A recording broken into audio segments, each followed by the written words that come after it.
Tu dah lama dah nak belanja staff kat office ni, women skip. Jadi belilah dengan Maisara ni, beli pad, panty liner, hot pack ni I belanja diorang lah. Lepas tu minyak cap kapak. Perempuan kalau period mesti cari minyak cap kapak kan, minyak UI. Dan I belanja terus with a more menstrual. First round ni saya belanja diorang dengan Maisara. Dia kena ada benda ni Oh, diorang makan cheese. Mana nak bawa satu? Cheese cream. Korang ni generasi cheese betul lah. Pisang goreng, cheese, biskut, cheese. Cuma makan kepek pedas, kepek ubi. Dah aku mau bebel. 100 apa ke benda ni? PMX lain kali bos-bos macam ni kena dapat 1000 bukan 100. Tak apalah belanja diorangnya. Oreo korang makan je nak? Makan? Oreo ni yang korang bantai dengan tak apa-apa kan? Lepas ni nak buat timbang berat setiap bulan.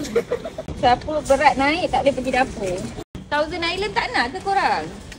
Tak makan Chili sauce? Dah ada. Tomato, chili. Aduh. Tak payah exercise dah hari ni. Berat. Walaupun saya tak perlukan RM100 daripada Maisara tu, tapi staff-staff saya sangat memerlukan dan diorang seronok sangat susun semua barang yang kita orang beli. Semoga staff saya sentiasa sihat dan dimurahkan rezeki.